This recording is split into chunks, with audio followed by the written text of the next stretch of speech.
श्री विष्णु भगवान की जय। आंवला नवमी। कार्तिक मास की शुक्ल पक्ष की नवमी को आंवला नवमी कहते हैं। जैसे नाम से पता चलता है कि इस दिन आंवला वृक्ष का पूजन होता है।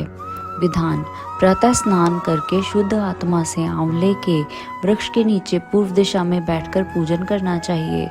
पूजन के बाद उसकी जड़ में दूध देना चाहिए। इसके बाद पेड़ के चारों ओर कच्चा धागा बांधना चाहिए।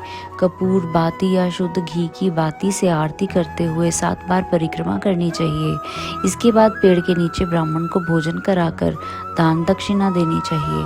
पहली कथा। काशी नगरी में एक निसंतान धर्मात्मा तथा दानी वैश्य रहता था।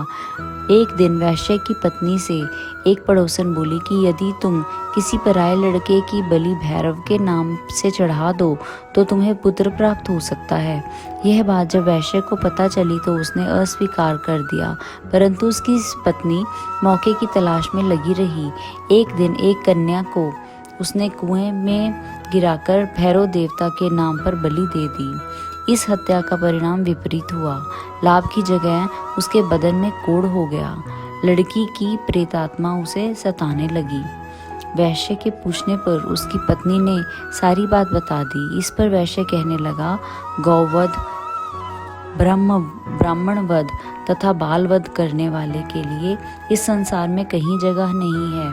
इसलिए तू गंगा तट पर जाकर भगवान का भजन कर तथा गंगा में स्नान कर, तभी तू इस कष्ट से छुटकारा पा सकती है।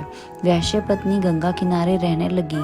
कुछ दिन बाद गंगा माता वृद्धा के वेश धारण कर उसके पास आई और बोली, तू मथुरा जाकर कार्तिक नवमी का व्रत कर और आंवला वृक्ष की परिक्रमा कर तथा उसका पूजन कर। यह व्रत करने से तेरा यह कोढ़ दूर हो जाएगा।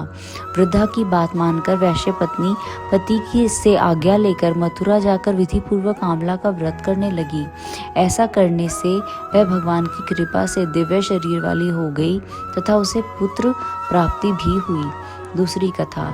एक सेठ आंवला नवमी के दिन आंवले के पेड़ के नीचे ब्राह्मणों को भोजन कराया करता था, सोने का दान किया करता था।